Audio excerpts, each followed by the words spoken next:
Why doesn't cold call seem to work in Canada? If you're not born in Canada, but you're now doing business here, you're in the right place. Click the subscribe button, set up the alert. If this video is useful, let us know by clicking the like button. I hear a lot, especially from immigrant business people doing business in Canada, that Canadians just don't connect with them, with cold calls. And people tend to blame that on not knowing the right people. They say, oh, if only I knew the right people, or if only I hire somebody with the right connections, then our cold calls are going to be better accepted. So there's that misconception that it's because of who you are that you're not getting the connections and making the calls. And I would say, being an immigrant entrepreneur myself in Canada for 26 plus years, it's not because of who you are that people are not connecting with you. I can guarantee almost here that what's happening is that you're just not making the connection the right way with the right message, using the right channels. So let's talk about this a little bit. So the biggest misconception that people have is that they have the process figured out. Because typically it comes from a different background of the business environment from back home, right? So let's take an emerging market, for example. How things work in an emerging market. Again, I always say that people do business with people they trust. Anywhere in the world, that is true. So how it is that you are able to do successful, even cold calls back home, while in Canada doesn't seem to work?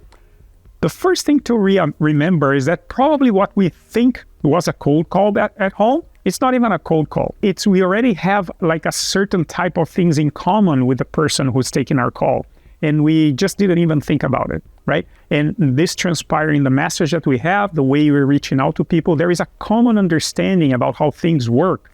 So that's kind of not purely cold. It's a little bit warm, right? Because you know the way the other person thinks. So when you're approaching, you understand what kind of message you should be using. Then you come to a very different culture, a business culture, and things suddenly don't seem to work. And we try to blame that on, oh, people don't like me or whatever. It's because I have an accent. It's because my name sounds funny or whatever. That's not what's happening.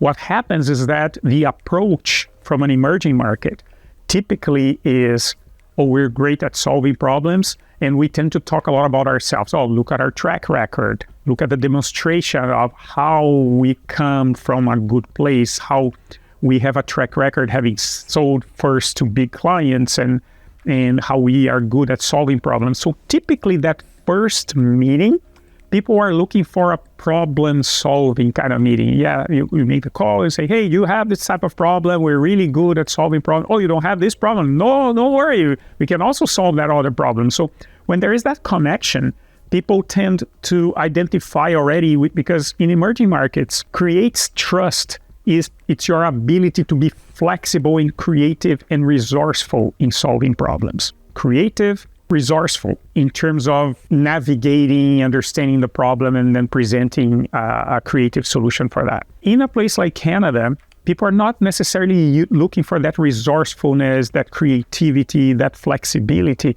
They're looking for the fit. Like you have to be able to convey, to communicate that what you are offering is a perfect match for the problem that they have. So that fact-finding, that discovery that typically happens in a first contact in an emerging market, there is less room for that in Brazil. You need to do the research up front. It's not like people agree to talk to you about their problems, so then you can figure out what the solution is going to be. If you already don't present the solution to the problem that they already have, you don't get the meeting. But then you say, well, but how can I know what problem they have if they don't accept talking to me before? Well, that's why you have to do the prior research and the information interviews and all that. Let's come back to the topic here. So typically Canadian buyers don't answer. Well, first of all, it's very hard to get a hold of a Canadian. People will not answer phones, not pick up the phone and talk to you, right?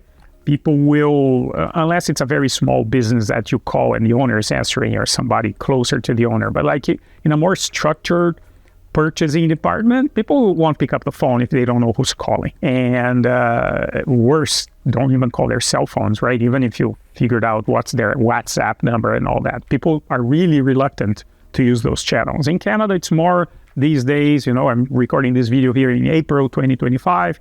So it's probably more by email and LinkedIn, right? The two channels that you use. So if you are then being able to make a connection, you got the contact information of the person and you kind of have an idea of what they're doing, right? And you're reaching out with some information, some preliminary information. You send an email with information or you leave some more information and they're not getting back to you. The conclusion tends to be, Canadians are not open to personal contact, or we need to find somebody that already has the connections. That's a very common thinking about that immigrant entrepreneurs have in Canada. They say, it's just because I didn't grow up here, didn't go to the same schools and whatnot. But if I hire somebody with that type of network, then it's going to work. It's not really what leads you to success in Canada necessarily.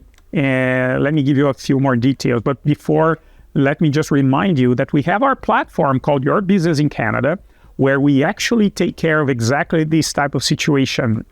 We have a platform here where you can join and you're going to be participating with other business owners like you that are in the same journey to build their growth in Canada. And we are there by your side to walk you through this path, right?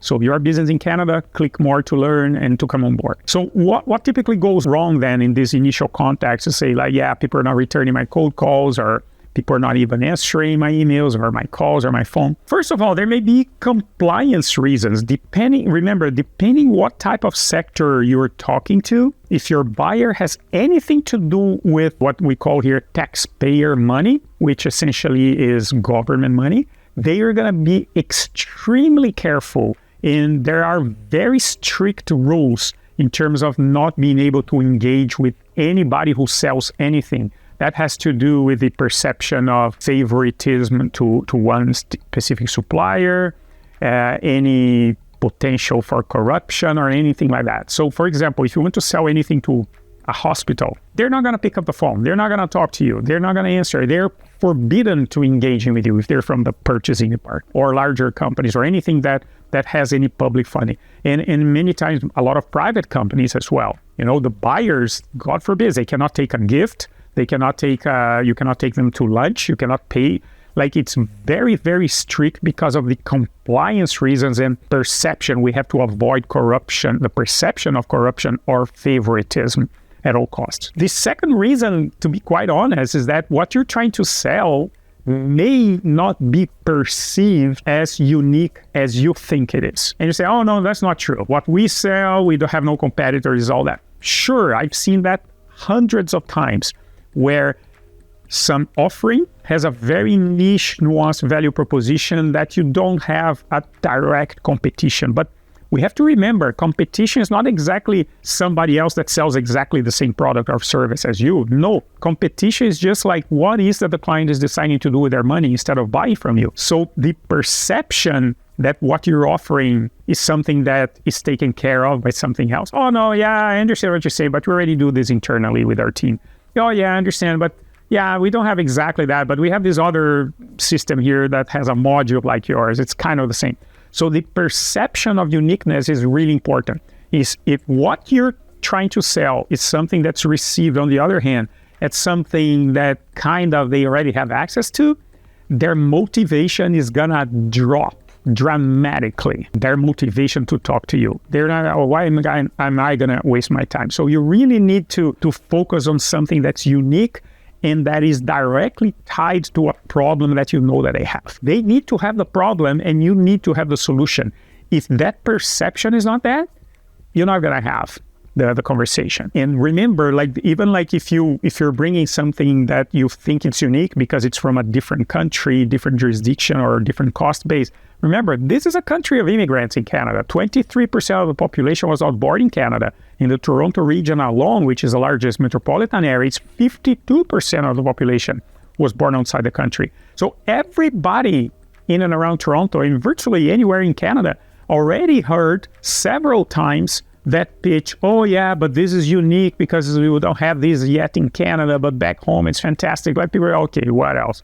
Everybody says that. So because a lot of people who move to Canada from other countries, naturally they have commercial ties with back home and they imagine that they can sell something here in Canada. So people are kind of already skeptical of that line of thinking. Instead of having the curiosity, say, wow, interesting, let's explore. You say, oh, yeah. Already heard this several times. Have to really pay attention to the uniqueness of it is or what you're saying.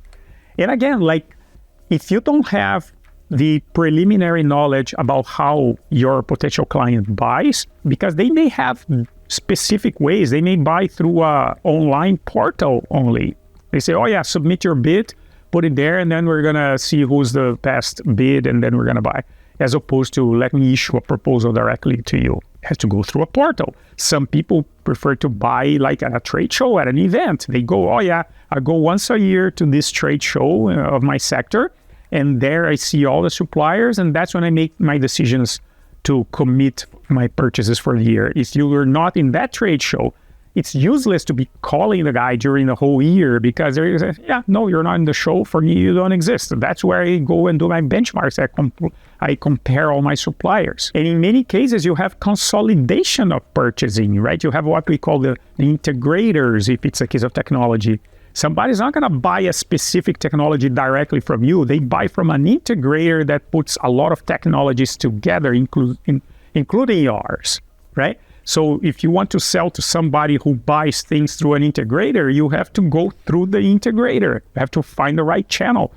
Useless to hire a salesperson to knock on doors because people won't talk to you. They will talk to you in the integrator. So your sales pitch has to be to the integrator or distributor and all that. So these are all kind of the invisible channels that if you don't do a good homework to understand how people buy in Canada, you'll be wasting a lot of time and money pouring his resources in the wrong direction and then getting very frustrated that you're not getting results. That's why it's so important to have those initial informational interviews in Canada, right? Because then you can learn about what's important. How do they buy? Who are the competitors? What a differentiating factor would have to be to catch their attention.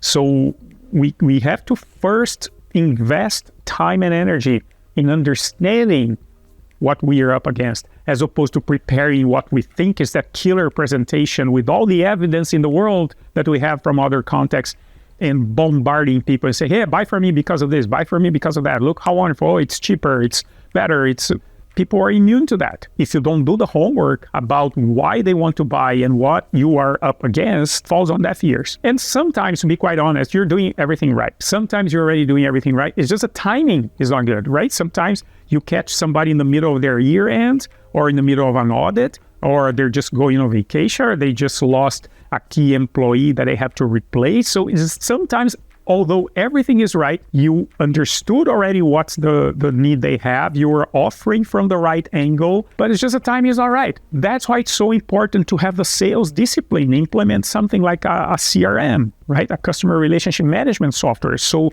that, oh yeah, okay, I followed up with this guy and I couldn't get a hold. Okay, I'll try again in a month or in a few weeks or whatever. Or they even engage with you and say, yeah, sorry, it sounds great, but not a good time now. Contact me again in September. And you look like, September? It's May right now. If they're kicking me down that far, is because they're not interested at all. No, that's not how it happens. Sometimes, indeed, if they're going to have a very busy summer, they're in the middle of an implementation or something, September, honestly, is when they will be able to dedicate attention. And so the biggest mistake is thinking that just because they gave you a date a little farther in the future, that means they're not interested. No, that may just mean that they're busy. They are still interested. So make sure you go back in September if that's when they told you to get back to them. So anyways, if you're finding this content useful, there's 2 more videos here that you may also like. Have a good one.